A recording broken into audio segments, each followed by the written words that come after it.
Ok, et ben bonjour à tous, bienvenue sur notre petit podcast des Outsiders. Je suis en compagnie de Benoît, Alex et notre invité du jour qui est Lise. Et aujourd'hui, on va traiter de quoi? On va traiter des athlètes féminines en streetlifting. Déjà, on va faire un petit tour de table, on commence par l'invité. Lise, comment tu vas? C'est quoi ton actualité un peu? Bah écoute, ça va, on est là, hein. Je reviens d'un 10 km, du coup j'ai un peu mal aux pattes, mais tranquille.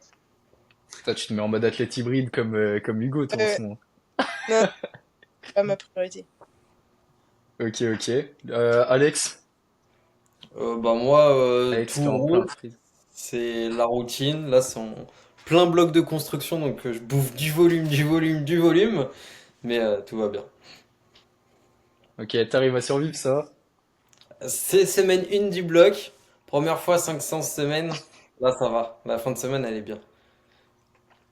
Ok, on va suivre ça pour ton road to 300 kilos. Et Mister Benoît qui est en forme olympique en ce moment, comment tu vas? Ça dit quoi les entraînements? Nickel, hein. En vrai ça va, bonne forme, juste une dent en moins, mais Le ça sang va. Ah Chico. oui, c'est vrai. Nickel. Ah, C'est sur le vrai que... terreau hier là, sur le terreau, épaulé jeté, j'épaule la barre, je jette dans le menton, dent de pété, nickel. Fais-nous C'est un à petit gauche saut. là? Je... Ouais là là, Ouais, voilà, c'est bien ce c'est que je un me petit bout de disais. dent. En vrai ça se voit pas trop, mais c'est surtout l'arrière qui a pété en vrai. Ah, tu l'as taillé comme il faut, hein. Bien piquante. T'as retrouvé le Ok, morceau? nickel, bon, tout le monde va bien. Ah, J'ai récupéré. c'est le trophée, genre. enfin, T'es un fou.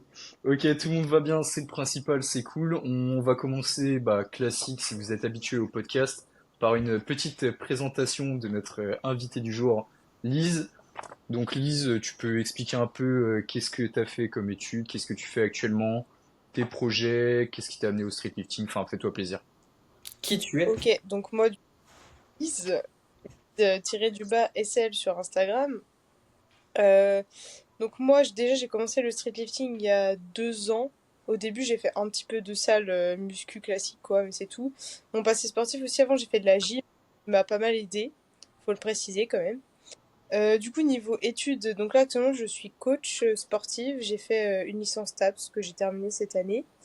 Mon projet, du coup, là en septembre, je vais coacher dans une salle en présentiel à mon compte.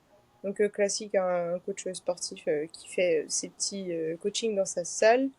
Mais je vais quand même essayer de le tourner plus vers le streetlifting, le poids de corps, etc. Et vers la force en général, parce que je suis quand même spécialisée dans la force. Et à côté de ça aussi, je coach des personnes en distanciel depuis 1 an et demi, je dirais. Donc streetlifting et powerlifting. Mais je pense que je prendrais moins de personnes en powerlifting parce que je veux vraiment me spécialiser dans le streetlifting.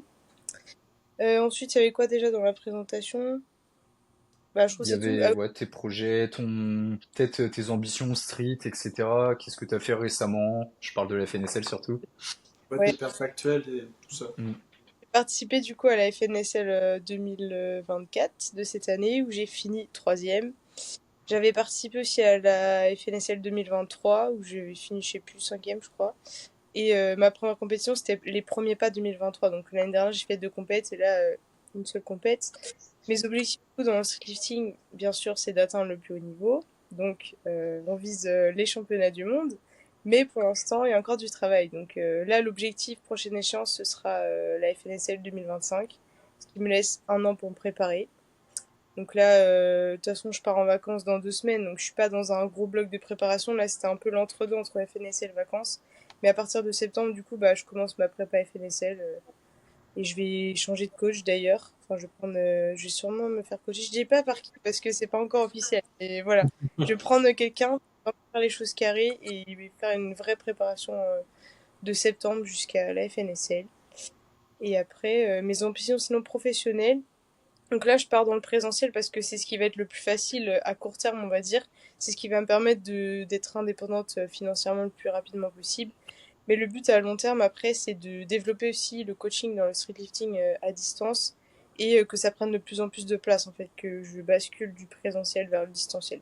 Mais pour l'instant, je reste sur le présentiel et je me prends pas trop la tête. Voilà. Et petite question, du coup en présentiel, tu le fais dans quelle salle? T'es dans quel type de salle? Bah, en fait, c'est une salle qui est qu'à Angers, ça s'appelle My Gym, mais Ok, c'est un fitness park. Sur le ok, principe, ouais. c'est la même gamme. Voilà, c'est pas mal. Jim, si tu Puisqu'il veux, Benoît, c'est un peu là où ont été créés les Spartans. Ah, c'est exactement. là-bas? Ouais, ouais, Ok. petite Excellent. histoire. Bah, en fait, J'apprends des trucs en même temps. ouais. C'est que de base, du coup, la plupart des athlètes qui étaient dans l'équipe, on venait de cette salle. Après, ça s'est un peu dispatché, etc. Mais ouais, de base, c'est Ok. ça. Donc c'est cool. Puis ce qui est cool, c'est que vu que je m'entraîne là-bas depuis 1 an et demi, bah, je connais tout le monde en fait. Et même mes futurs collègues, genre les gens de l'accueil, les coachs qui sont déjà là, bah, c'est mes potos quoi. Donc ça va vraiment pas être un travail. Ça va Ouais, être... t'étais direct dans l'équipe, t'étais bien déjà. Ouais, ouais, c'est ça. Ah, c'est bien Donc ça. voilà, Bien. Ça annonce que du bon en tout cas. Ok, c'est ouais, ça. ça c'est sûr. En tout cas, peut-être aussi que, bon après, on va faire le parallèle rapidement, mais peut-être ce sera important pour la suite du podcast, Lise, qui est aussi du coup une des membres du bureau Spartan, avec Ouais. Soufiane et moi-même. Donc voilà, tout simplement une team de l'Ouest pour ceux qui connaissent pas. Alex il connaît très Prendre... bien parce qu'il a le magnifique t-shirt. Qui prend de l'ampleur, euh, t'allais dire? Ouais, c'est vrai. Moi aussi, Oui. j'ai... Toi aussi, ouais, t'as le maillot carrément. Ok, ok, et bah c'est bien. Sur ce, on va pouvoir attaquer. Donc le podcast, il va être divisé en deux parties. On va avoir d'un côté la partie athlète, où ça va être vraiment Lise va nous donner son point de vue en tant qu'athlète sur les différentes thématiques qu'on va aborder. Puis une partie coach, parce que comme Lise est coach, évidemment, elle va pouvoir nous parler de différents autres points. Et évidemment, à la fin, on aura le classique jeu, donc restez bien jusqu'à la fin. Donc première question, Lise. Le niveau de cette année par rapport à la FNSL, toi en tant qu'athlète, tu l'as perçu comment? Peut-être que, je sais pas, on dit que c'est en constante évolution, mais toi, qu'est-ce que t'en as pensé peut-être sur les différents lifts, les différentes athlètes qui sont présentés, etc. Moi, je pense que là, le niveau chez les meufs est en train d'exploser, un peu comme chez les mecs, mais un petit peu en retard par rapport aux hommes. Que il commence à exploser, mais que c'est en train d'exploser et que je pense que l'année prochaine ce sera encore pire. Donc comment ça se concrétise sur les compétitions? Bah, en fait, il y a de plus en plus de personnes qui arrivent et qui ont un très gros passé sportif. Là, je parle dans les meufs, par exemple dans ma catégorie. On a vu cette année des personnes, des femmes, je veux dire, arriver et faire limite des podiums alors qu'on les avait jamais vues avant dans le streetlifting. Tellement que, de un, le niveau, en fait, il est très aléatoire, enfin pas aléatoire, mais c'est tellement en développement que ça bouge encore beaucoup, et que du coup, des femmes avec des très gros passés sportifs peuvent arriver et faire des podiums à la FNSL. Et donc le fait qu'il y ait aussi de plus en plus de personnes comme ça qui arrivent, bah ça participe à faire augmenter le niveau, quoi.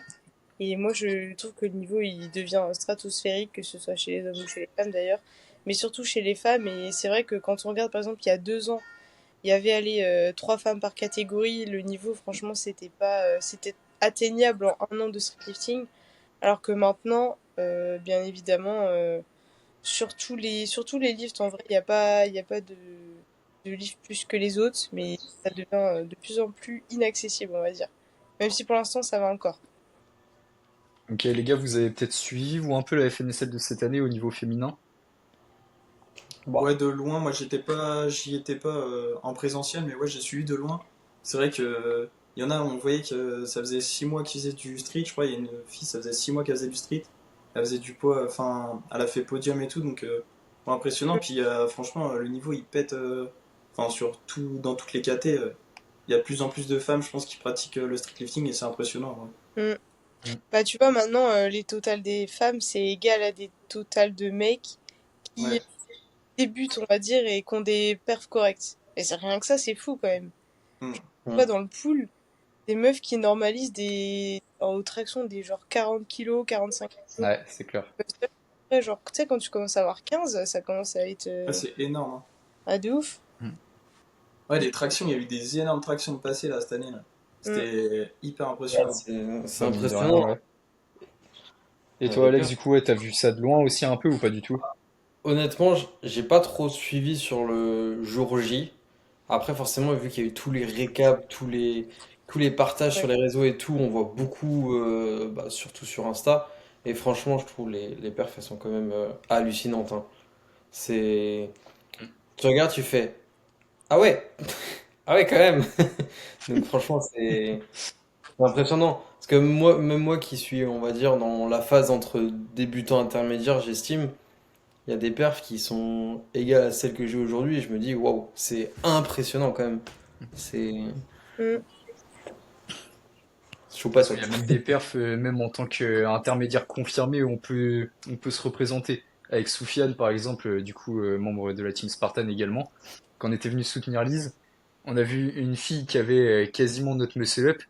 On était choqués. On était choqués, mais en vrai, c'est. Enfin là, on Ouais. commence à banaliser des perfs pour des femmes qui sont vraiment monstrueuses et c'est cool à voir.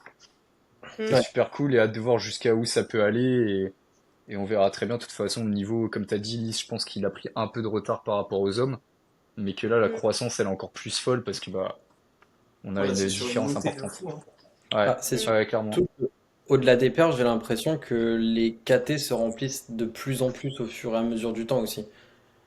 Il y a de plus en plus de filles Mm. qui arrivent sur les compétitions. Ouais. Ouais. Ça, c'est Et moi, je ouf. trouve, genre, sur les perfs, qu'il y a des perfs, en fait, il y a limite 2 ans, il y avait une femme qui le faisait et c'était incroyable. Et maintenant, il y a des perfs, en fait, qui sont normalisés, comme chez les Mm. mecs, hein.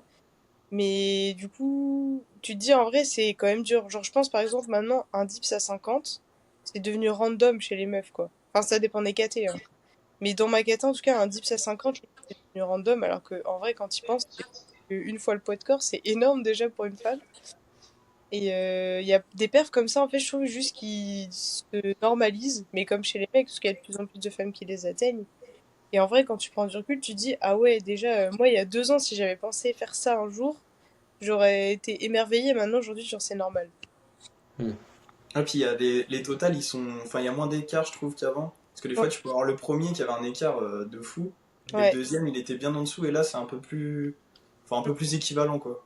ouais, Plus bien vu. homogène, ouais. Ok, ok, top. Bah, affaire à suivre pour ce point-là. On a très bien répondu, je pense. Au niveau de l'entraînement, est-ce que tu as déjà ressenti des lacunes ou à l'inverse des avantages par rapport à des athlètes masculins, toi? Moi, de mon point de vue, du coup, Ouais. alors je pense déjà, du coup, si on parle des différences entre les hommes et les femmes, déjà, bien sûr, il y a les différences physiologiques qu'on peut pas nier. Donc, bien sûr, on peut pas, je pense, comparer un homme et une femme en termes de ratio par rapport au poids de corps. Parce que, bah, du coup, c'est pour ça qu'il y a le RIS, Mm. qui permet de justement de comparer tout le monde. Donc déjà, je pense qu'une meuf est moins forte de base, logique. Bon, il y a certaines féministes qui vont me taper dessus, mais c'est juste vrai par l'aspect physiologique. Après, bien sûr, bah il y a les règles. Donc ça, c'est un truc que les hommes vous avez pas. Du coup, moi perso, j'ai des problèmes de santé qui font que je les ai plus, mais donc j'ai jamais ressenti entre guillemets les règles comme quelque chose de négatif dans mes entraînements. Et même quand je les avais, je sais que ça me dérangeait pas forcément quand je m'entraînais. Mais je sais qu'il y a certaines femmes, du coup, qui témoignent des fois, je vois des femmes qui peuvent pas aller s'entraîner, qui sont vraiment pliées en quatre. Donc ça, c'est vrai qu'il y a un aspect sur l'entraînement où c'est quelque chose qui peut être négatif. Ça peut te niquer des entraînements où tu dois peut-être des fois adapter. Donc il y a ça. Après, il y a l'aspect mental. Je pense que ça, c'est le truc le plus important. Nous, je pense que les femmes, on est un peu plus émotionnelles et on va un peu moins forte mentalement, du coup, je pense. Je sais pas si c'est positif de dire ça. Mais par exemple, des séances, je pense, où on va rater quelque chose, ou alors on va se sentir un peu moins forte que d'habitude, bah, je pense qu'on va beaucoup plus s'emporter mentalement et se dire, par exemple, je suis nulle ou avoir envie d'abandonner, entre guillemets, qu'un homme. Pour moi, en fait, un homme, c'est un peu cliché hein, ce que je vais dire, mais c'est plus ou moins vrai. Il va avoir un peu plus de d'ego. Enfin, c'est pas égo, mais se dire, non, je le fais quand même et je vais être fort, quoi. Alors qu'une meuf, en fait, la moindre petite faille, bah direct en fait elle va se Il se remet moins en question, quoi. Enfin, on se remet moins ouais en question, c'est ce que tu veux dire, ouais. Ouais. ouais ou même tu vois d'aller beaucoup plus moins être dans ce que je perçois et se dire je m'en fous tu sais je suis pas une petite bite quoi là, Ouais. alors que nous au contraire on va dire ah j'ai fait un truc je suis nulle du coup on va plus se rabaisser je pense donc ça je pense c'est l'aspect le plus important c'est vraiment le mental. Je pense que messieurs vont pouvoir confirmer ça parce qu'ils ont eu des athlètes féminines aussi. Vous l'avez Mm. aperçu aussi ça ou pas du tout en coaching? Ouais. Bah Ouais. déjà, Après, c'est sûr que. Vas-y, vas-y, Alex, commence. non, moi j'allais dire c'est surtout bah déjà au niveau des cycles, forcément parce que d'une femme à l'autre ça peut varier comme tu l'as dit Lise, ça peut être minime comme très maximal, donc c'est faut vraiment gérer ça, surtout si ça arrive peut-être deuxième ou voire même troisième semaine de bloc, bah faut tout réadapter, volume, intensité. Et bah il y a le mental en plus qui joue. Et le mental, je pense qu'il y a aussi le stress, beaucoup, où une femme peut potentiellement être plus stressée qu'un homme qui peut se dire oh je m'en fous de tout. Bon bah voilà. Une femme ça va beaucoup réfléchir, ça va beaucoup penser. C'est peut-être des généralités hein, mais ça va beaucoup penser, beaucoup se Non, remettre en question. Est-ce que j'en suis capable? Est-ce que je vais y arriver? Est-ce que machin? Donc aussi en tant que coach bah c'est, je pense qu'on y viendra après dans la deuxième partie, mais c'est un gros travail, une grosse préparation mentale chez l'athlète féminine à faire. ok, oui. Et Et toi, mon sur la Ben? programmation, je trouve que c'est complètement différent. Enfin, complètement. Il y a beaucoup de similitudes avec les hommes, mais il y a quand même des points qui diffèrent. Du coup, au niveau des règles, dès qu'il y a l'apparition, je sais que moi j'ai une athlète, du coup, elle avait des grosses douleurs à pas pouvoir s'entraîner, quoi. Donc après, c'est gérer d'une femme à l'autre comment bien régler et comment s'adapter. C'est vrai que ça peut être complexe. Ouais, en fait, c'est ça. La différence aussi, je pense, c'est que, en fait, une femme, tu dois beaucoup plus, entre guillemets, t'y adapter qu'un Ouais, homme. Genre, limite, un homme, j'ai l'impression, tu lui fais faire n'importe quelle séance, il va te la faire tranquille sans jamais se plaindre, bon, à part certains moments, mais ça va être beaucoup plus rare. Alors qu'une meuf, je pense qu'on va être plus sensible au moindre petit truc qui se passe pas comme prévu, quoi. Mais bah, il y a ça, plus d'uniformité chez un homme, quoi. ouais.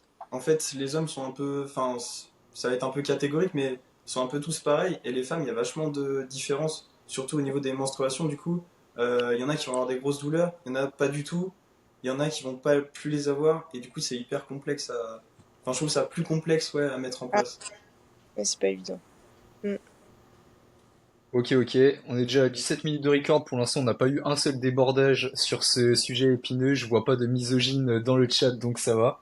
Ça passe bien. Euh, on va pouvoir avancer sur le thème suivant. Lise, en tant qu'athlète, toi, comment tu aimerais voir évoluer le sport, bah, du coup, au niveau féminin, principalement? Est-ce que tu as des recommandations ou quoi? Alors, en vrai, moi, j'aimerais bien, bah, de toute façon, c'est en voie, hein, qu'il y en ait de plus en plus. Moi, ce qui m'embête, en vrai, c'est que je vois qu'il y a de plus en plus de femmes qui s'intéressent au streetlifting, mais j'en vois beaucoup trop qui osent pas se lancer dans les compétitions, donc c'est ça déjà.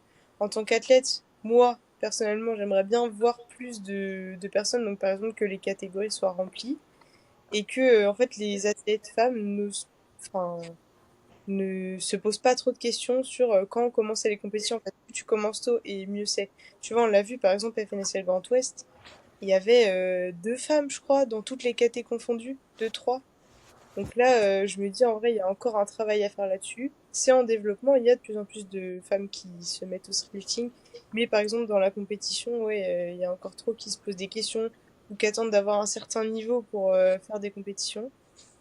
Après aussi, peut-être être plus mise en avant des fois, parce que je sais que, par exemple, j'ai vu la différence à la FNSL entre le samedi et le dimanche. En fait, le samedi, il y a eu toutes les femmes qui sont passées. Une partie des femmes le matin, l'autre le soir. Et le soir, on était mélangés aussi avec les moins de 94. Et Ouais. après, le dimanche, c'était tout le reste. Et ben, en vrai, on voit vraiment la différence de hype et d'ambiance entre les deux. Et je trouve ça dommage, en vrai, genre... bah ok, peut-être que comme on a un petit peu de retard par rapport aux hommes, c'est un peu moins impressionnant et du coup il y a un peu moins de grosses perfs, etc. Mais il y a quand même des belles choses, il y a des personnes qui font quand même des trucs de fou. Du coup, je pense on mérite aussi d'avoir plus de hype et plus d'ambiance. Et bah du coup, ce qui pourrait être fait, c'est par exemple sur les compétitions, je trouve ça bête d'un côté de mettre toutes les femmes ensemble et tous les hommes ensemble. Ça pourrait être mieux, je pense, comme a fait Rep, de faire des mix entre guillemets entre les Mm. KT passer une caté femme avec une caté homme, etc. Ouais, ça Euh, j'allais y venir et je suis totalement d'accord avec toi sur ça. Enfin, c'est vrai que là pour le coup, au niveau de l'agencement, mettre les athlètes féminines tout ensemble le samedi matin, en vrai c'est un peu chaud. Enfin, dans le sens où tu sais qu'il y aura pas beaucoup de visibilité du coup sur ces athlètes-là.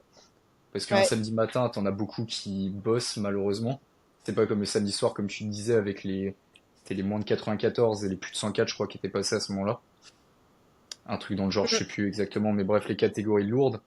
Et c'est ça qui a été dommage sur cet FNSL-là, qui a peut-être enfin, manqué un peu de visibilité. Mm. Mais à voir ce que ça deviendra avec le temps. De toute façon, Il y a de plus en plus d'acteurs qui en parlent en tout cas, en off, donc Ouais, à voir si ça sera appliqué. Sinon, petit point, juste une petite parenthèse. On l'a pas ouais. précisé au début du podcast, Alex a changé de connexion. Là, il est pas chez lui actuellement parce qu'il a dû être viré de chez lui à cause des JO. Donc, dédicace à Alex, libéré Alex surtout. Et vous étonnez pas si il y a des petits pixels de temps en temps et surtout si là il quitte le podcast sans le vouloir comme il l'a fait là, Là, c'est c'est bon. sa connexion. Benoît, toi t'en penses quoi de l'évolution du sport féminin? Comment tu veux le voir évoluer? Déjà, ouais, on voit la progression, ça monte en flèche. Et je trouve, du coup, ouais, sur la hype, c'est vrai qu'il y a beaucoup moins de mise en avant. Et même que ce soit au niveau des, je sais pas comment on appelle ça, des speakers, on voit que c'est quand même un Ouais. peu moins, il y a un peu moins de, comment, d'énergie de la part des speakers quand c'est les Mm, femmes que quand c'est un homme, surtout connu sur les réseaux, je trouve. Ouais. mm. Euh, comment, je voulais dire un truc, ouais, sur les, ce qui peut être intéressant de faire, c'est de faire une montée, tu vois, genre, par exemple, tu mixes les KT, mais tu pars du muscle up le plus petit au plus haut, et du coup, tu vas avoir des femmes qui vont arriver au milieu des hommes, et du coup, ça va vraiment mélanger toutes les KT. Au lieu de faire KT hommes et femmes, vraiment partir du plus bas muscle up et monter petit à petit vers le plus haut. Je pense que ça peut être plus intéressant. Ouais, Tu veux dire, ça pourrait valoriser les matchs, mais en fait le problème c'est que du coup, enfin, pas valoriser les matchs, valoriser du coup les performances des femmes. Ouais. Mais en fait, déjà d'un côté, moi pour moi, ça marcherait que sur le muscle up, ça. Ça marcherait pas sur le dips traction parce que bah dips traction malheureusement là pour l'instant les perfs féminines elles sont pas assez hautes pour ça. Et surtout, je pense que tu perds le fil de la gestion du match dans une KT. Je sais pas si tu vois ce que je veux dire. Ici, pour se comparer aux autres, si tu veux faire Ouais, premier les podiums et tout, ouais, ouais, c'est ouais. ça. Ouais, totalement. Et ouais, je pense que c'est sur ça qu'on perdrait pas mal. Donc je suis pas trop fan, mais pour moi, ce serait plutôt Ouais. ouais, mixer les catégories femmes avec les catégories qui ont le plus de visibilité, notamment les moins de 73, 80, 60 et 87 quoi. hmm, Et pourquoi pas, moi je pensais à ça d'ailleurs en écrivant le podcast, mais je vois que l'IA elle fait pas mal de mythes par rapport au power uniquement féminine. Je sais plus c'est quoi le nom du mythe d'ailleurs qu'elle fait par rapport à ça. Non, vous Euh, savez pas non plus, merde, putain, je sais pas ce qu'on non, raconte du coup. je t'avoue, là, tu me poses une colle, là. Ok, bon, à voir, mais du coup, ouais, il y a l'IA qui fait un mythe uniquement féminin.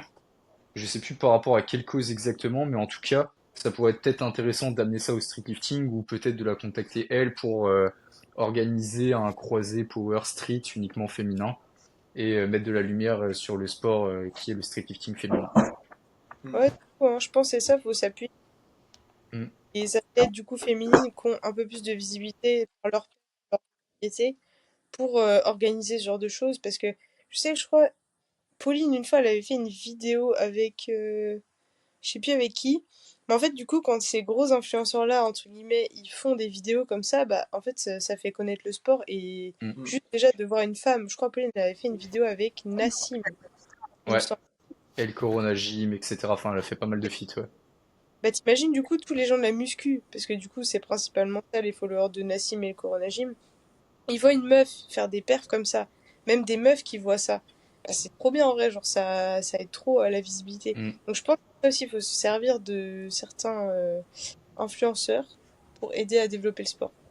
Après, il y a pas mal aussi de, je trouve, la mentalité qui est en train de changer parce que on mettait vachement la force en avant, ouais, c'est pour les hommes et tout, et je trouve que c'est un peu Ouais, en train de changer et qu'il y a les femmes qui se disent aussi, bah ouais, enfin, c'est aussi pour nous, et en vrai, c'est cool, et du ouais, coup, on voit les KT qui se remplissent un peu plus, quoi. ouais, de ouf, ça aussi on le ressent. Ok, Alex, du coup, qui est de retour. Alex, j'ai précisé par rapport à tes problèmes de connexion. Ouais, j'ai entendu, mais en fait, J'ai fait ce petit point-là. Du coup, ouais. ouais, Putain, on perd Alex. ouais, putain. Non, du coup, je disais, est-ce que tu veux interagir sur le sujet, toi? Comment tu veux le voir évoluer le sport féminin en street Bah, lifting? je pense, j'ai peut-être pas tout entendu, donc ça se trouve, je vais répéter un petit peu, mais forcément plus d'athlètes, plus de mise en avant des athlètes féminines. Je sais pas si ça marche, c'est bon.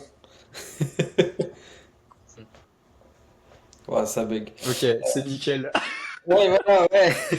Non, On t'inquiète, se mais de l'était toute dit. façon, ouais. De toute façon, en fait, avec Riverside, normalement, ton enregistrement, il est en local, donc ça buggera pas. On verra bien, de toute façon, au retour.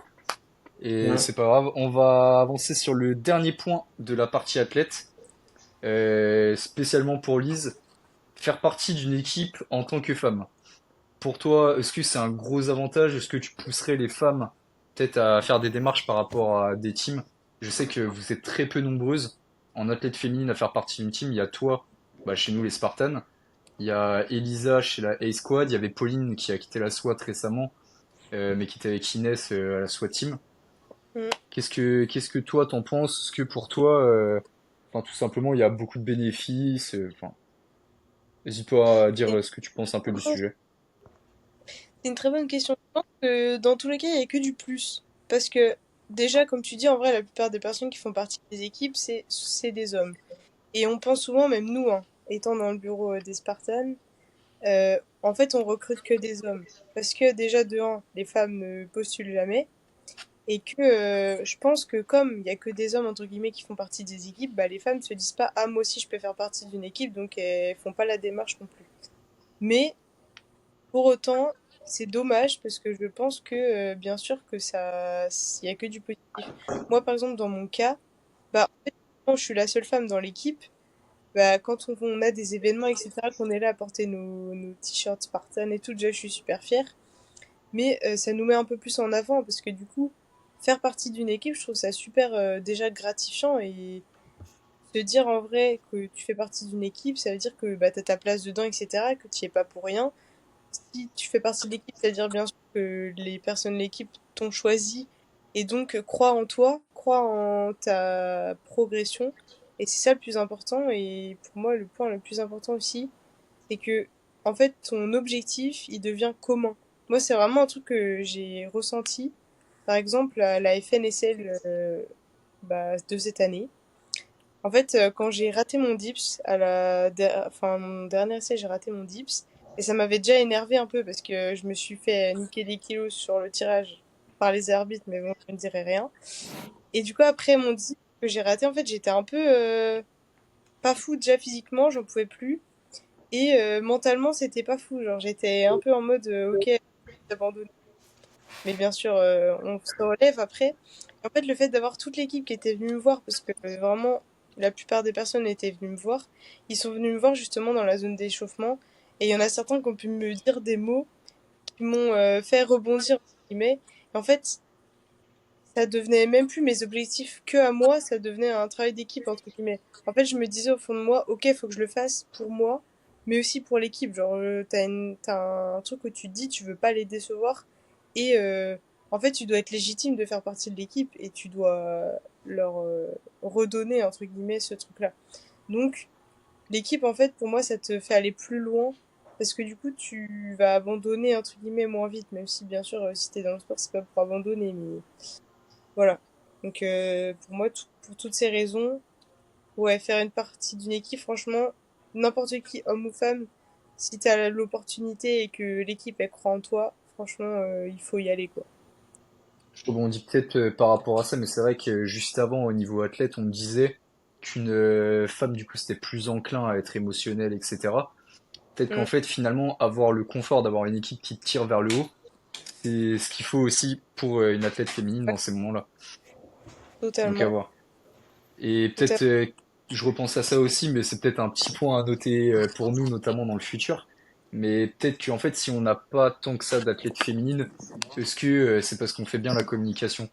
Que ce soit pour, en fait, pour toutes les teams en général. Je me dis, c'est vrai que peut-être si nous, en tant que team, dans toutes les sélections, on mettait en avant le fait qu'on veut recruter aussi des femmes, peut-être que, il y aurait plus de personnes qui soient enclins à faire le premier pas. Ouais, Je ouais, sais je pas. pense. Ouais, jette une bouteille à la mer comme ça, mais, Mm, mais à je voir. pense. Parce que moi, j'en ai déjà parlé, j'ai déjà tendu des perches à certaines meufs et tout, mais j'ai l'impression que de leur côté, elles veulent pas, genre, c'est pas dans leur. Mais je pense que c'est un peu des deux, t'as raison, c'est peut-être aussi sur la communication. Mm. Bien, on fait des points Spartan en même temps qu'on fait des podcasts, c'est génial. Allez-y, Euh, allez-y. ouais, de ouf. Sinon, Benoît et Alex, vous, votre point de vue, il va être intéressant sur ça parce que bah vous faites pas partie d'une équipe. Du coup, Mm. vous en pensez quoi par rapport à tout ce qu'on a évoqué, par rapport aux athlètes féminines et peut-être du coup à ce qu'on vient d'évoquer sur le fait qu'il y a peut-être pas assez de communication dans les teams. Enfin bref, faites-vous plaisir. Bah, moi, ce que je trouve bien du fait qu'il y ait au minima une athlète féminine dans une équipe, ça montre que, bah, déjà, le sport est fait pour tout le monde. C'est pas une équipe de bonhommes qui va à une compétition, qui va gueuler, qui vont faire leur lift. C'est pour tout le monde peut y participer, tout le monde peut le faire, à chacun à son niveau, etc. Et je trouve ça, c'est comme un accueil à tout le monde. Je sais pas si c'est compréhensif, mais c'est Ouais, vraiment, si je vois ce que tu veux dire, c'est une belle couverture. Enfin, avoir une fille dans une équipe, c'est une belle couverture finalement en fait. ouais, ouais, je trouve Enfin, pour ça, l'équipe en tout cas. limite, ça, pour moi, ça la met en avant. Mm. Ouais. Parce qu'ok, on peut dire par exemple les Spartans, ouais, Lohan et Souf ils sont en challenge, etc. Mais il y a le 10 qui est là, qui fait ses livres, qui fait la CNSL, Après, etc. Et ça claque quand même. moi je suis en challenge, avec Lise sur le Monsieur Le Panneau en ce moment, hein. Attention, il y a aussi des C'est vrai. rivalités internes, féminin, masculin. Mais c'est ça qui est bien aussi, c'est justement se comparer et s'aider à s'élever toujours au-dessus, Mm. enfin se dépasser à chaque instant, s'encourager et quand ça va pas aussi, quand c'est compliqué de s'aider et de se dire vas-y c'est peut-être une période, ça va peut-être passer. Mm.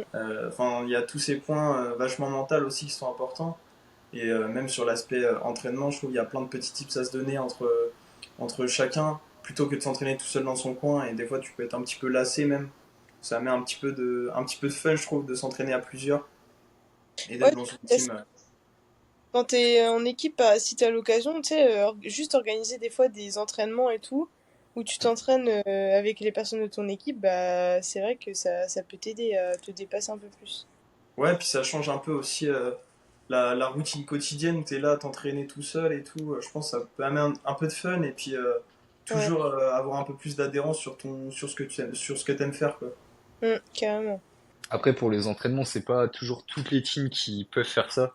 Enfin, moi, si je Oui. reprends l'exemple, en tout cas, de Leaf Trainer et Spartan notamment, nous, on est vachement dans toute la France. Tu compares à la Squad, où ils sont que en Bretagne, eux, ils peuvent se retrouver beaucoup plus facilement. Et donc, du coup, Ouais, ces gens-là, ils ont pas besoin de prendre de l'argent dans leur trésorerie, en fait, pour ramener les gens pour c'est faire pas des ça. moments conviviaux comme ça. Mm. Nous, c'est peut-être un peu plus compliqué. De temps en temps, on arrive à se retrouver, mais comme tu dis, c'est ça qui est cool, Ben, c'est que on arrive à tous s'intégrer dans ces moments conviviaux de la sorte. Ok, ok, on a Ouais, fait le il y a que tour. du positif. Comment? Il y a que du positif à rejoindre une team en vrai. Oui. Exactement. Non, c'est vrai, hein. Totalement d'accord avec ça. C'est pour ça que je suis un Spartan. Du Ouais. coup, on a fini avec la partie athlète, comme j'allais le dire. On va pouvoir attaquer la partie coach, partie qu'il y en a beaucoup qui vont attendre, je pense, parce que Lise va peut-être pouvoir donner des petits tips et des avis sur différentes thématiques. La première, pour toi, c'est quoi les principales différences de coaching en tant que, enfin, sur une athlète féminine ou un athlète masculin? Et surtout, quelles adaptations tu mets en place, toi, en général?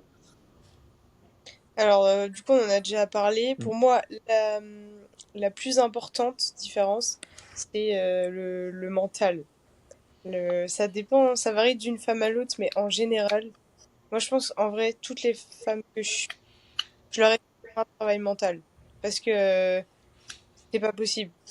Vraiment, j'ai expliqué comment ça se traduit, mais ça arrive au moins une fois dans le bloc. Donc là, on parle du coup à l'échelle d'un mois, en général 4 à 5 semaines, que il y a une séance qui se passe pas comme prévu parce que soit la femme a ses règles, soit je sais pas, juste elle est pas dans une forme. Ça peut arriver aussi des fois d'être un peu moins fort à une séance ou que elle rate ses charges parce que c'est la fin de bloc et que c'est un peu dur et même chose, il suffit qu'elle soit pas en forme, etc. Pour que la personne se redescende au plus bas. En fait, elle va se dire, je suis nulle, mais j'ai déjà entendu des dingueries, hein, vraiment par message. Oui, je suis nulle, de toute façon, j'y arrive pas, etc. Et du coup, ça va entraîner un cercle vicieux où du coup, la personne va se mettre des barrières mentales et du coup, sur la séance d'après, dans sa tête, elle se dit, ok, j'ai pas réussi, je suis nulle. Du coup, j'y arrive pas. Du coup, elle se met pas à 100% mentalement. Donc, du coup, c'est encore pire. Et en fait, ça devient un cercle vicieux comme ça. Et pour moi, c'est ça le point le plus négatif chez les meufs, c'est que du coup, elles réfléchissent trop. En fait, je pense un mec qui réussit pas, il va pas se dire, ok, du coup, c'est bon, je vais plus jamais réussir, quoi. Et donc, du coup, moi, je pense à une athlète en particulier où son gros blocage à un moment, c'était sur le squat. Genre, carrément, elle déraquait la barre. Mais c'est son corps, hein, ça devenait physique. Elle se mettait à trembler.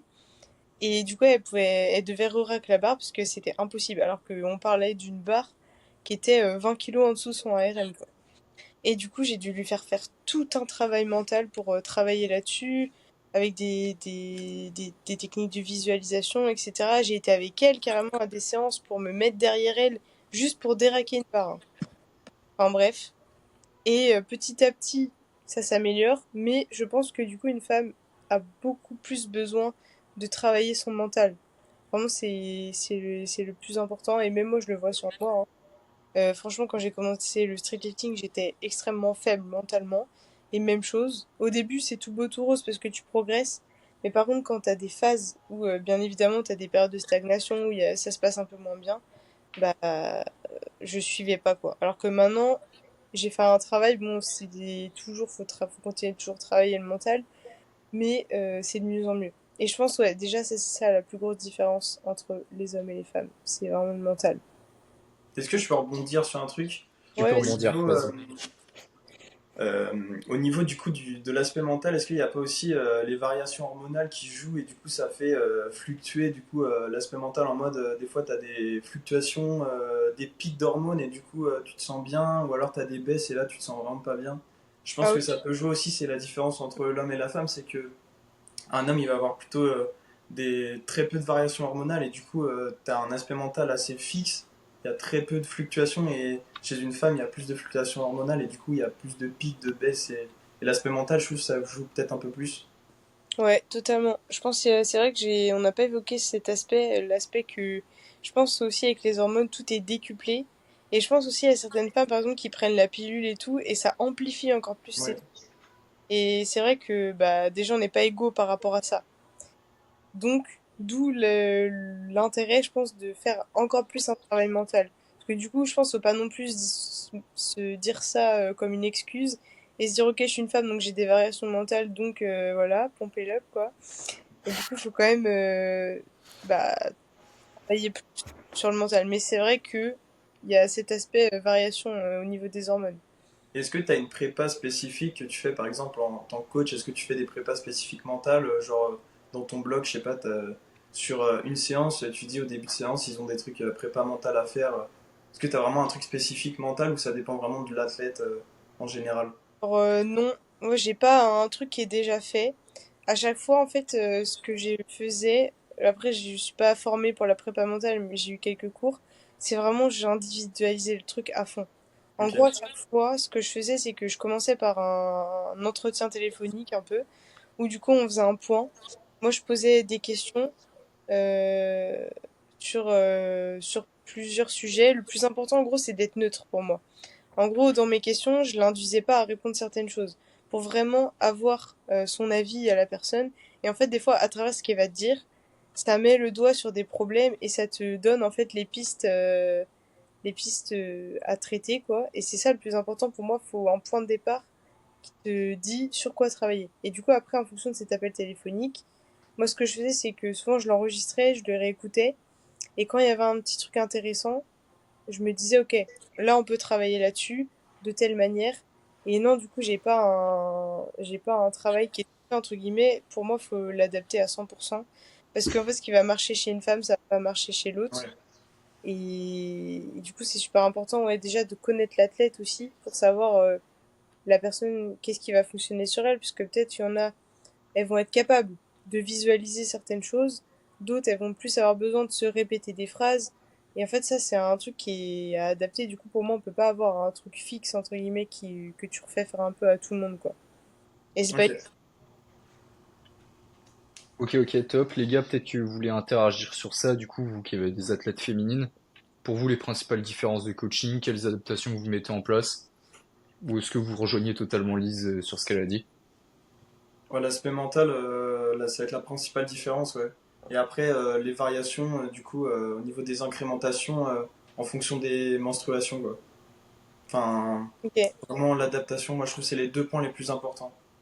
Toi, du coup, dès que t'as une femme, systématiquement, tu vas lui demander ses règles et tu vas lui adapter sa prog en fonction de ça. Non, pas forcément, parce que ça va dépendre déjà si elle veut le dire ou pas, parce qu'il y en a qui veulent pas forcément Ok, le dire. Ça dépend de chacune. Et après, de toute façon, celles qui veulent le dire, du coup, tu le vois directement dans le bloc en général. Et sinon, bah après, ça se voit un petit peu plus. Tu sens qu'il y a un peu plus de fatigue accumulée, ou alors tu peux pousser un petit peu moins loin, donc tu le vois en général dans le bloc. Et du coup, tu varies tes incrémentations enfin, la semaine d'après un petit peu plus légèrement, quoi. ok. Mister Ouais, Alex? ouais, je suis assez. Bah, déjà, Lise a quand même bien résumé les choses, hein. Mais Ah, si je crois que moi je c'était le le moment où il comprends fallait aussi pas. dans le sens et je le vois où coacher. Allô? Ah oui. Allô? C'est bon? Ouais, tu nous entends? Ouais, t'as bugué, vas-y, dis-nous tout, frérot.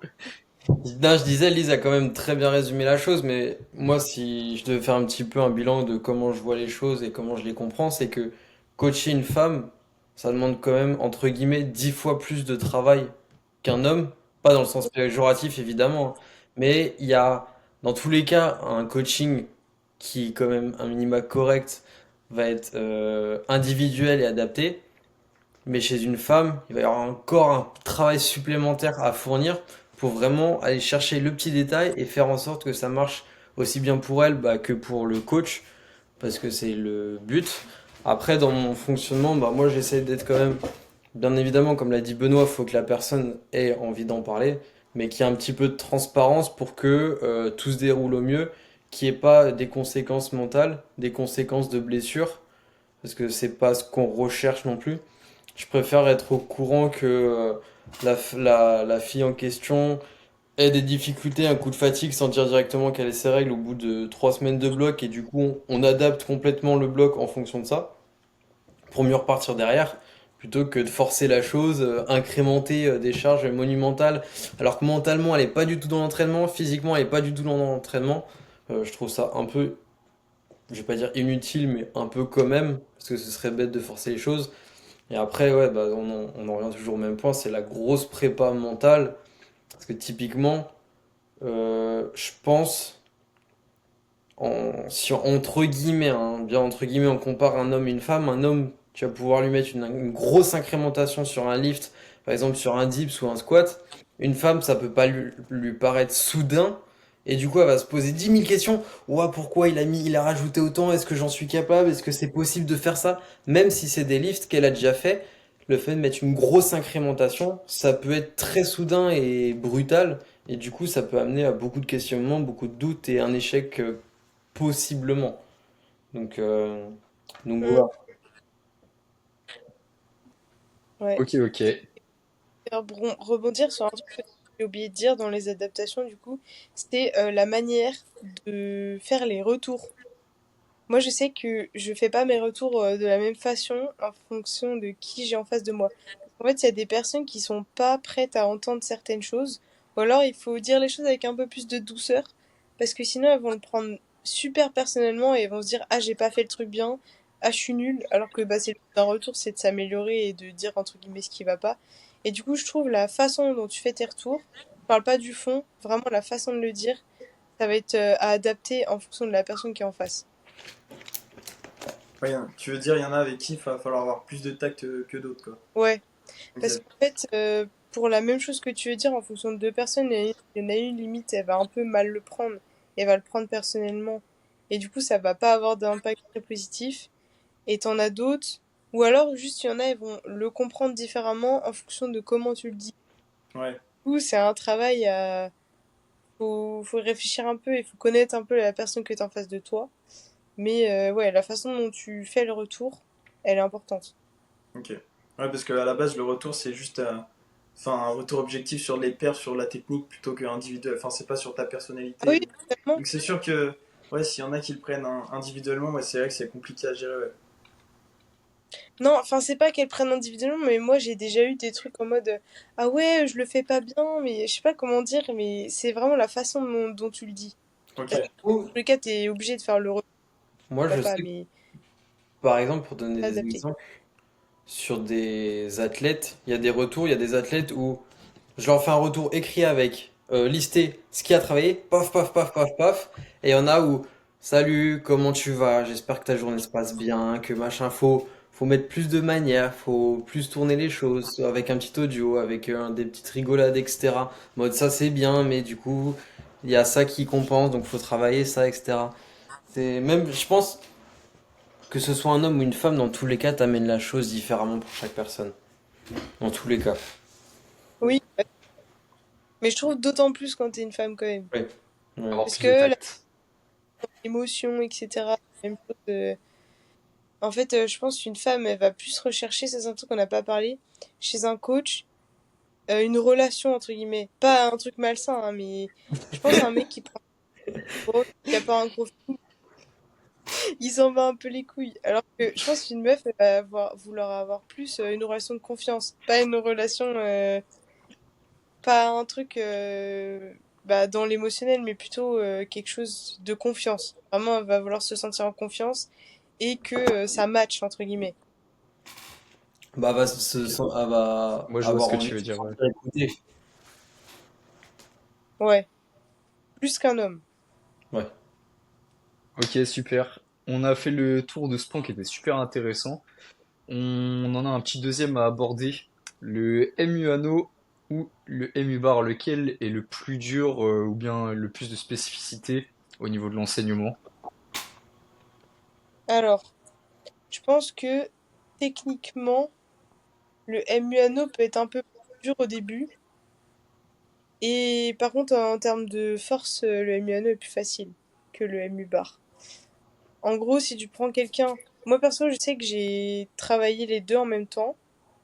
J'ai eu le MUANO en premier, mais parce que je commençais le MU bar avant. Donc je l'ai eu avant parce qu'en termes de force, du coup, c'est plus facile entre guillemets. Mais techniquement parlant, je trouve ça, j'ai beaucoup plus galéré sur le MUANO. Loane, tu peux sûrement en témoigner en ce moment.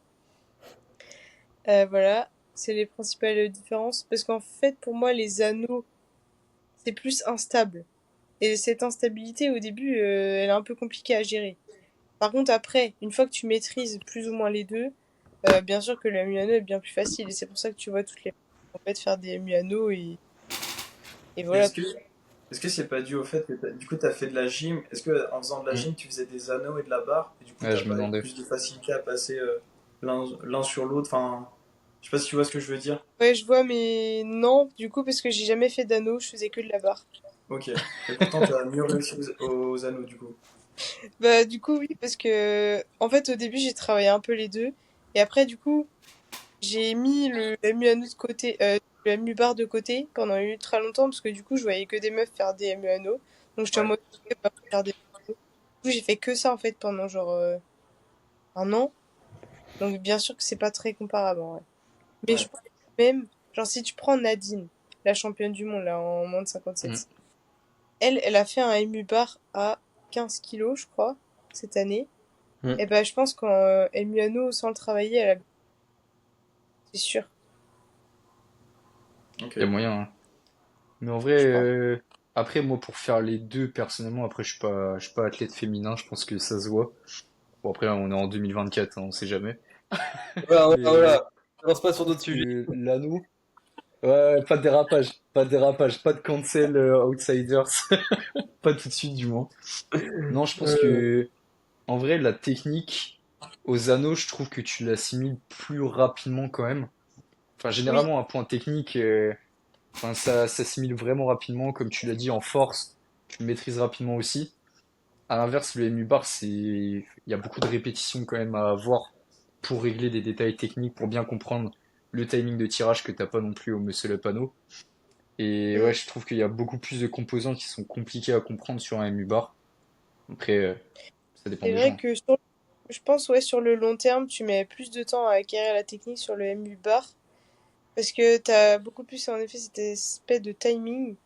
Alors que le MU anneau, en fait, c'est plutôt à court terme où c'est plus dur. En fait, pour moi, les progrès ils vont être plus rapides sur le MU anneau. Hmm.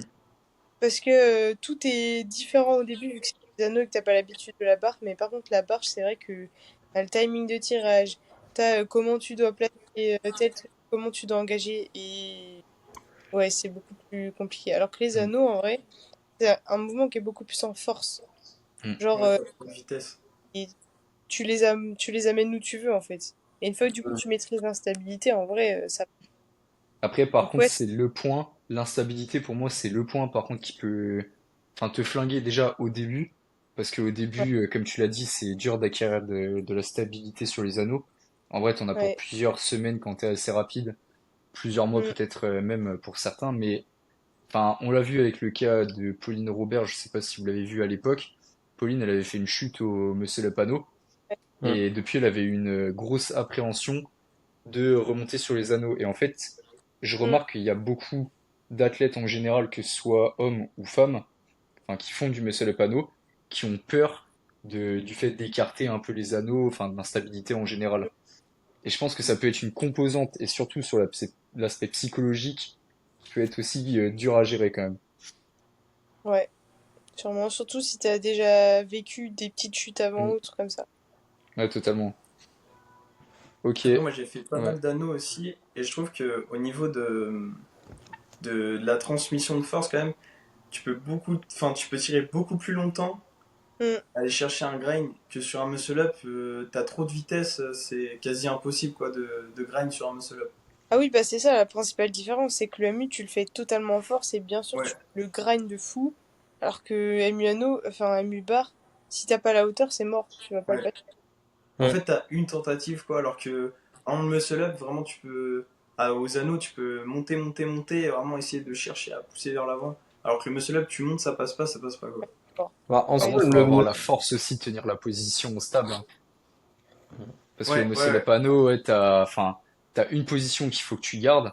Si t'arrives pas à la garder pendant ton grind et que t'es pas focus sur ça, tu lâches ta position, bah t'es mort par contre. C'est C'est là ça le où je problème pense que aussi. t'as un travail un peu plus de gainage et du coup de renfort vraiment au niveau de la stabilité de tes épaules Mm. que De t'as peut-être un peu moins à faire sur le muscle up à la barre. toute façon, ça t'enclenche les stabilisateurs, hein. En général, tu les sens Ouais. bien passer, ouais. Alex, t'allais dire un truc? Non, je sais plus, mais j'avais une question pour Petite Lise. dédicace à Charlie d'ailleurs. Charlie, je t'adore. Parce que je vois que tu regardes à côté. Je sais qu'il y a Charlie là qui se cache. Putain, casse. Bisous, j'ad- bisous, mon. Mec, je t'aime tellement, mec. Un nouvel invité! Vas-y, Alex, désolé. Ouais, désolé, désolé, Alex, je t'ai perturbé, mais vas-y. On monte à 5. Ah non, non, c'était une petite question pour Lise parce que on en parlait un petit peu au début, mais il y a sans doute beaucoup de filles qui osent pas se mettre en avant, que ce soit sur les compétitions ou les réseaux. Donc il y en a sans doute qui s'entraînent dans leur coin et qui débutent totalement. C'est toi leur conseil que tu leur donnerais parce que je trouve, à mon goût, aujourd'hui, on n'a pas non plus énormément de contenu sur le MUANO, que ce soit sur les réseaux ou les plateformes type YouTube. Qu'est-ce que tu leur conseillerais pour débuter le muscle up? Est-ce que tu leur genre faire que de l'anneau, faire aussi des muscle up bar ou des chest to bar à la barre ou des choses comme ça, comment tu leur conseillerais de commencer, on va dire? Alors pour moi déjà, bah, c'est comme tout, en vrai ça dépend du niveau de la personne principalement. Si la personne déjà n'a pas beaucoup de poids de corps, en vrai ça va être chaud de passer un MU anneau, mais plus tu commences à travailler les anneaux tôt et mieux c'est. Pour moi, genre, à partir du moment où tu te mets en tête que tu veux passer un MU anneau, il faut commencer à le travailler. Après, du coup, tout s'adapte. Pour moi, le plus important déjà au début, et c'est ce que j'ai fait faire à Loan, c'est de travailler l'instabilité. Genre vraiment, sur les anneaux, c'est le point le plus important au début pour moi. Il faut vraiment s'habituer, apprivoiser les anneaux, j'appelle ça. En gros, être à l'aise sur les. Et une fois que tu es à l'aise sur les anneaux, là, tu peux commencer un peu plus à parler technique et force. Parce que du coup, ça va sûrement être ça qui va manquer au début sur les anneaux, technique et force. Donc force, bah, ça peut être tout ce qui est traction haute, lesté du coup. Là, du coup, ça va t'apprendre à tirer assez haut et à gagner en force sur le tirage. Après, techniquement, c'est compliqué de travailler le MU anneau quand t'as pas de MU anneau. Donc il y a soit les élastiques, mais moi, c'est de la merde. J'en vois de plus en plus. Et moi, je me rappelle que quand j'ai appris le MU anneau, je détestais les élastiques. Genre, je trouvais ça un enfer. Donc ça dépend des personnes. Il y en a qui arrivent, il y en a qui... Voilà. Ça peut aider, du coup, ça te déleste. Après, l'excentrique, je sais que c'est pas mal. Parce que du coup, ça te fait comprendre le mouvement à l'envers. Et en plus, du coup, ça te fait gagner en force. Mais ça peut être compliqué à mettre en place. Après, franchement, ah si, moi, il y avait un truc qui m'avait aidé, c'était les EMU en partant du sol. Hum. Ouais. Parce que du coup, si tu es au sol, en fait, tu vas donner une impulsion avec tes pieds. Du coup, ça va faire lever tes fesses et ça va te délester, entre guillemets. Donc ça, c'est pas mal. Après, il faut surtout gagner en force en vrai, et puis faire du travail technique de fou. Ouais. Et de délester, etc. En fait, comme le MU à la barre, quoi. Et faut être le plus dur au début, c'est surtout l'instabilité, en vrai. Et après, petit à petit, ça va venir, quoi. De toute façon, Ok, Au on début, est c'est dur. en phase de process, hein. c'est ça. Ouais, c'est ça. Ça rejoint la question que tu as posée, Alex, ça rejoint la dernière question que je vais poser. J'en avais peut-être d'autres, mais on arrive déjà pas loin de l'heure de tournage. Lise, est-ce que tu as des conseils pour des athlètes féminines qui s'autoprog de manière générale? N'hésite pas, là, fais-toi plaisir sur cette partie-là. Des conseils pour qu'elle continue s'autoprog, tu veux dire correctement? Ouais, genre imagine, t'as une athlète, voilà, je sais pas, elle s'autoprog, elle vient te voir, elle te dit peut-être, enfin, est-ce que t'as des tips à me donner, peu importe lequel, je prends. Comme ça au moins. Ok. Bah, pour ça, c'est similaire d'une meuf à un mec. Après, peut-être que du coup, tu lui dis d'adapter par rapport à ses règles, ça serait la seule différence. Mais que ce soit une meuf ou un mec, franchement, le plus gros conseil, c'est de démarrer bas les blocs. Parce qu'en vrai, t'as tendance à te dire, ok, je veux faire telle charge et à mettre toujours court. Donc, faut pas hésiter à vraiment démarrer bas et avoir de la marge tout au long du bloc pour finir à la fin, bah, pour pouvoir exploiter 100%. Parce que ça, je trouve, que c'est la grosse erreur quand tu t'autoprog, c'est que tu commences trop haut et du coup t'as pas de marge et du coup tu vas fail très vite. Du coup c'est la plus grosse erreur pour moi. Et après c'est toujours compliqué mais d'essayer d'être le plus objectif possible. Genre je sais que surtout quand t'es une meuf, tu peux beaucoup réfléchir et te raconter un peu des histoires et du coup t'auto-persuader de certains trucs. Et je trouve que s'auto-propre pour ça c'est assez compliqué de rester objectif. Même bah, se filmer, le plus important, pour check sa technique un peu, voir s'il y a des trucs à corriger. Bien prendre le temps de le faire parce que quand tu te prends, tu peux vite fait te dire bah les couilles. Et le plus important aussi, être discipliné. Parce que c'est pas parce que tu t'autoproc pardon et que t'as pas de compte à rendre à quelqu'un que tu dois rater tes renfos, etc. Genre faut vraiment essayer d'être le plus objectif, même si je pense que c'est impossible en vrai. Ok, Voilà. top. Eh ben Je pense que nickel. pour rajouter un Sur petit ce, point, parce que ouais, je vas-y, pense hésite pas. un petit point, c'est même de, pas forcément pour les femmes, mais pour tout le monde de manière générale, pour les gens qui s'autoprog, c'est de se renseigner, d'apprendre, de tester, d'échouer, de recommencer, vraiment de s'instruire techniquement parlant sur la programmation, les différentes méthodes de programmation, etc. Parce que ça va de soi, parce que c'est bien de s'autoprog, faire de la surcharge progressive, etc. Trouver deux, trois variantes. Mais il y a aussi des choses qui peuvent être très intéressantes. Oui, c'est vrai que je suis partie du principe que la meuf avait des connaissances et savait faire des progs, mais franchement, prends un coach, c'est le mieux. Genre là, vous Non, avez des mais super coachs devant vous, c'est plus simple. ouais. En vrai, c'est soit t'as des connaissances et du coup, tu sais ce que tu fais, soit en vrai, franchement, perds pas ton temps et prends un coach, ça ira plus vite, tu vois. Hmm. En vrai, moi, c'est mon.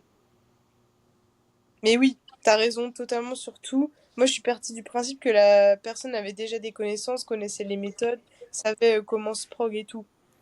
Mais je peux comprendre que quand tu débutes, t'as pas le réflexe au début de prendre un coach. Mais ouais. Après, Ok, même bah top. Donc, ouais. les personnes qui ont de très bonnes connaissances sont aussi coachées. Donc, dans tous les cas, c'est que du plus. Ouais, Hmm. totalement. On va pouvoir attaquer la dernière partie, le petit jeu. Faut savoir que là, pour cette fois, l'invité est pas venu les mains vides. On a Lise qui a préparé aussi un petit quiz à nous poser. Lise, tu veux que je commence par le mien ou tu veux commencer par le tien? Au pire, on alterne, non? On peut alterner, on peut faire une question chacun, moi ça me va. Oh, eh Vas-y, je Benoît, commence, j'espère que tu t'as veux. les neurones Honneur à prêts. l'invité, de toute façon, j'allais dire. Ouais, Je suis chaud. parce que là, ça peut être chaud. Donc évidemment, quand Lise va poser une question, ou peu importe le format, ça va être pour Benoît, Alex et moi. Quand moi je vais poser, ça va être pour Benoît, Lise et Alex. Ok. Let's go, Ah, Lise. c'est technique, hein. Ok. Là, on va vérifier un peu votre culture. Oh. Qui, qui détient le record de France, toutes catégories confondues, de dips en France, Je l'ai. dans les meufs? Je l'ai parce que j'ai la même question. Ah, merde. Je dis rien du coup. Laisse Ouais. répondre. Allez, Je vois très bien qui c'est, mais j'ai plus du tout le nom.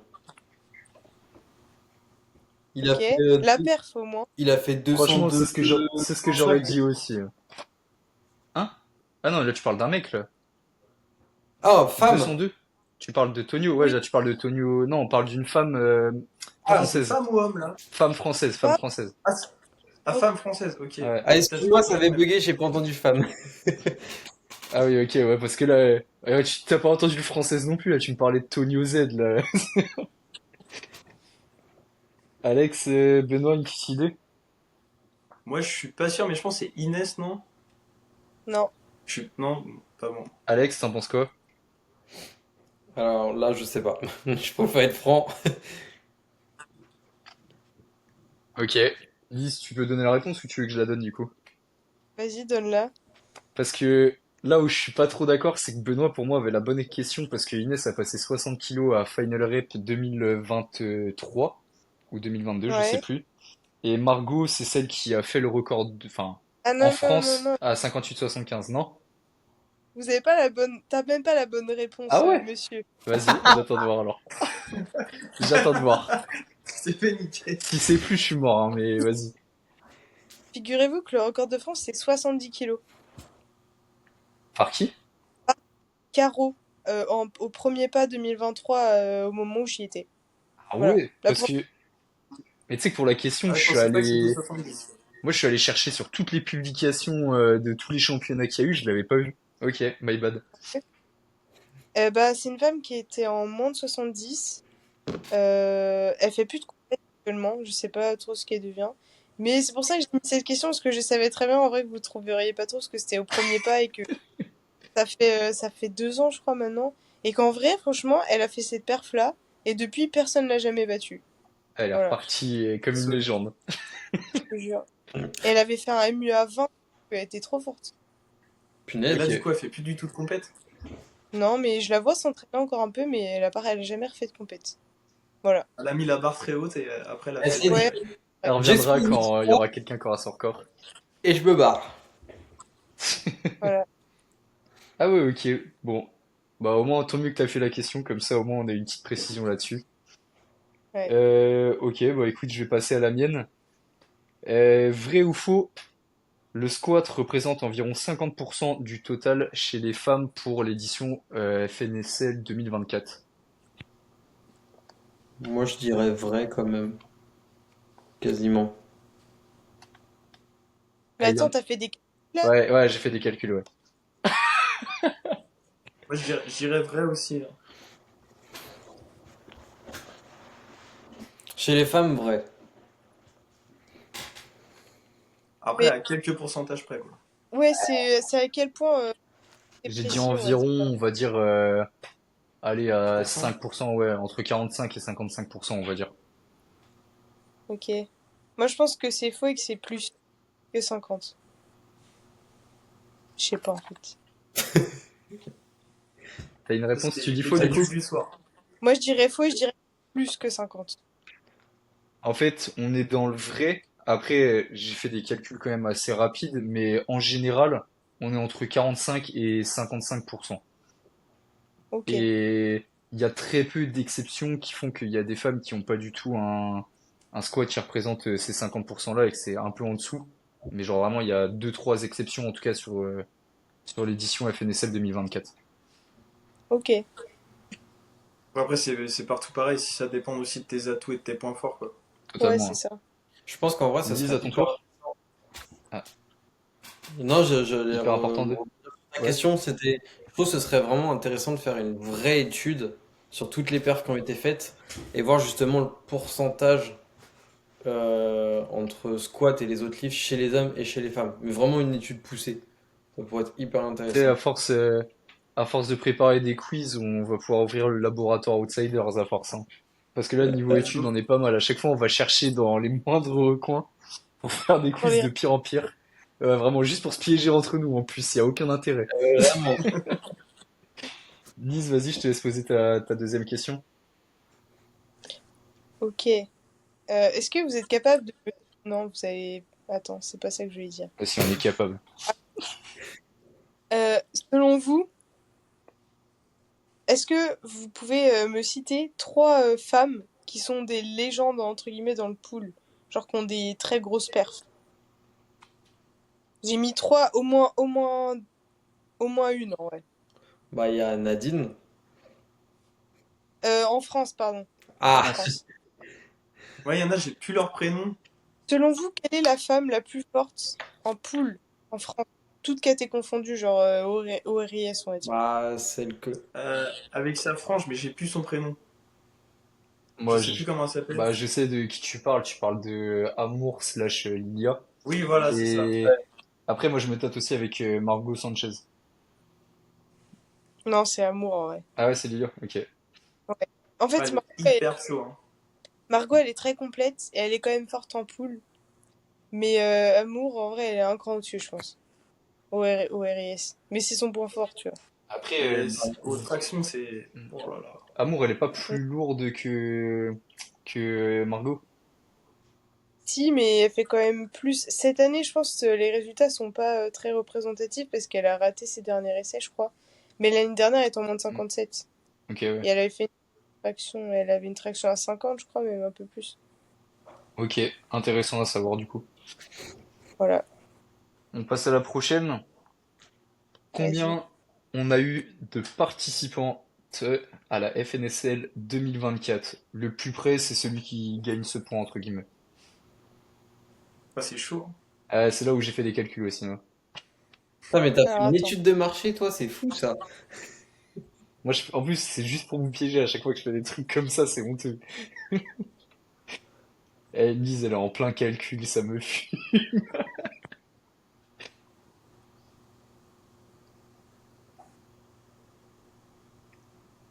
Moi, je dirais 24. Ok. Moi, je dirais 21. Combien? 21. Ok. Et Alex? Non, non, attends, j'ai de la merde. Moi, je me suis perdu dans mes calculs. Ils sont endormis. Attends. Non, j'ai rajouté une KT. Non, 19. Ok. Alex, du coup? Mais je crois que Ok. j'ai oublié C'est des une KT, bonne donc. réponse aussi. Au moins, c'est clair. Non, Vas-y, non, balance mais un chiffre au pire, c'est pas grave. j'oublie des KT, donc. Je sais pas, Bien, moi, tu veux que je j'aurais donne la dit. réponse alors, let's go. Je sais pas, on va dire 17. Comme ça, au Ok. moins. On est bien loin du compte de ce que j'ai compté, on est à 28 athlètes. Ah, c'est bien. D'accord. Et t'as comparé par C'est rapport bien. au nombre d'hommes ou pas? Par rapport au? Aux hommes, combien il y en a? Non, pas du tout. Bah, de toute façon, après, je pense, déjà, t'as deux KT de plus aux hommes. La plupart des KT elles sont remplies sauf les poids lourds. En vrai, je pense, niveau homme, on doit être entre 40 et 55, je pense. Après, ouais, j'ai pas comparé parce que comme c'était pas une question pour vous piéger, bah, j'avais pas d'intérêt à le faire. On va faire un épisode complémentaire pour les calculs. Je te jure. Lise, il te reste une question, toi? Ouais. Euh, c'est quoi ma question? Ah oui. Dans les meufs, selon vous, qui est la première au RIS et c'est quoi son RIS? Genre, vous pensez, elle a combien au-dessus de 100, on va dire? Toute KT confondue ou France? France. Moi, je suis Ah, j'ai vu restée la sur la réponse en France, hein. plus tout à l'heure. Je crois que c'est Ludivine, non? Non, Non. quoique. Non, c'est pas elle. Attends. Bah, ce serait pas Amour Attends, encore? j'ai vu la réponse tout à l'heure. Moi, j'ai pas. Non, c'est pas Amour, je crois que Je pensais que c'était c'est, elle. bah, je crois que c'est Margot Sanchez d'ailleurs, en fait. Ouais. Ouais, voilà, c'est ça. Et elle a combien? 140? Non, abuse Ouais, pas. Non, je sais pas. Je sais pas, je n'ai. Tu te sens Je sais pas, 102, 103? un peu plus. 110. 105? Je crois que C'est juste prix là. 122,5. 122,5. J'ajoute Ouais. quoi. Ah, t'as dit un truc au pif. Ouais, Non, non, c'est beaucoup. Non, pour moi, c'est 114. ouais, Je il vais me aller semble. vérifier, Ah bien ouais, sûr, mais pour moi, c'était 114. Vas-y, vérifie. Et en attendant, 114, faut savoir aussi Vérification de que, Lazare. d'ailleurs, c'est pas Nadine qui est la top athlète mondiale en RIS, c'est une Allemande qui est devant elle. Je connais pas du tout ah ouais? le nom. Ouais, je sais pas du tout c'est qui, mais j'ai vu ça tout à l'heure. Nadine est deuxième au RIS en femme, je crois. Et l'allemande, elle est en quelle caté? J'ai pas regardé plus que ça parce que du coup, j'ai pas voulu poser des questions à l'international, donc Mon faut Dieu. à revérifier, mais ouais. Ok, Ok. il me reste une petite question, après on pourra conclure le podcast. S'il n'y avait pas les limites de 2 personnes sélectionnées par nation pour aller aux Europes, combien de femmes se seraient qualifiées? Dans quelle caté? Dans toutes catégories confondues. Et là, il y a combien de qualifiés du coup là, actuellement? T'en as 2 par caté. Après, Ah, ok, d'accord. actuellement, je peux pas te dire le chiffre, en fait, ça va trop aider, je pense. j'ai Ok. pas tout compris la question. En gros, tu sais, il y a une limite, il y a une limite de 2 athlètes par nation pour aller aux Europes. Ouais, mais par catégorie. Ouais, c'est ça. Et donc, du coup, Ouais. s'il n'y avait pas cette limite-là et qu'on comptait juste au total, combien d'athlètes féminines seraient qualifiées aux Europes?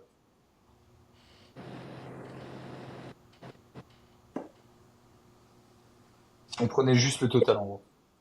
Je dirais 11 ou 12. Ok, tu donnes Mm. quelle réponse? Hein? Tu donnes quelle réponse entre les deux? Putain, j'hésite. C'est dans les 52, je suis pas sûre. Je dirais 11 en vrai. Ok, Benoît, En athlète français ou international? français. Moi, je dirais 20. Ok. Et toi, Alex? Moi, j'aurais dit une dizaine. Ah, c'est quoi On la va dire réponse ici? 10 du coup? Ah, 10, 10. 19. Le mec, il essaie de m'escroquer un peu là. La réponse, en plus, Lise, tu l'avais au début, c'est 12 athlètes, dont Lise. Lise qui aurait dû être sélectionnée aux Europes s'il n'y avait pas cette loi et, là. Putain, et, et en député. plus, Hein? je suis troisième. Donc ça veut dire que Ouais. vraiment, je suis pas sur la liste d'attente. Et t'étais à combien du deuxième? Oula, je sais même pas. Loin, parce que les filles, Ah en ouais, t'étais gros, loin de là. la caté de Lise, ouais, le niveau de Margot et Julie était stratosphérique. Julie qui était vice-championne l'année dernière. Hmm. Bon Non, bah, let's go l'année prochaine, hein. Ok, ouais. oui. Ok. En vrai, Hmm. c'est easy. De Théoriquement, quoi? je peux participer. En gros, je suis première sur la liste d'attente actuellement. Donc si elle Ok. est blessée sur la liste, bah théoriquement, je suis prise. Et Bon, tu te prépares quand même pour ou non, tu suis ton entraînement comme d'hab? On va le faire. Ok. Ok. Bon, sur ce, on touche à la fin du podcast. On remercie évidemment toutes les personnes qui auront écouté jusque-là. N'hésitez pas à nous mettre un petit commentaire de ce que vous avez pensé de cet épisode. On remercie également Lys pour sa présence, parce que le ouais, podcast était super intéressant à tourner C'est en tout super cas. sympa. Je pense que c'est un avis partagé des gars. Ouais. Et exactement. puis, euh, et puis ouais, peut-être ton petit mot de la fin, Lise, qu'on peut retrouver sur son Instagram, c'est l'instant pub, Lise-SL. Elle fait beaucoup de création de contenu, pas que orienté vers les femmes. Messieurs, vous pouvez aller follow aussi, il y a plein de tips à regarder. Lise, je te laisse un petit mot de la fin. Alors déjà, merci de m'avoir invité au podcast. Et moi, en vrai, mon mot, je pense, c'est... je pense qu'il faut pas dévaloriser trop les femmes. Et on n'a pas parlé de cet aspect-là, mais Mm. les hommes, faut pas avoir honte entre guillemets, à écouter des conseils d'une femme. Je parle du coup en tant que coach. Et à se faire même coacher par une femme. Genre, c'est pas parce qu'on est des femmes qu'on est inférieures. Et il faut pas que ça touche votre ego, entre guillemets, parce qu'aujourd'hui, en vrai, les femmes, il y en a de plus en plus qui sont fortes. Voilà. Comme pour Il y le en a power beaucoup qui sont finalement, ouais. fortes. Ouais, beaucoup qui sont fortes. Il y en a beaucoup Exactement. qui sont fortes. Exactement, on Vraiment, rejoint tout à fait les propos. Voilà. Sur ce, du coup, ouais, vous pouvez nous retrouver sinon sur Instagram, YouTube, etc., sur les comptes Outsiders. Nos codes communs, du coup, pour faire un rappel, on a Ben-Strength, on a Lise-SL, on a Lift-Academy-Alex, et c'est votre des humble points. présentateur qui est Seraph SL. Eh, ok, c'est des points, ça roule, c'était des points. C'est pas grave. Ok, et bah merci à tous en tout cas d'avoir écouté. N'hésitez pas à liker, partager, etc., commenter, tout ce que vous voulez. Et on se retrouve pour un prochain podcast. Ciao, à la prochaine. Salut! Ciao!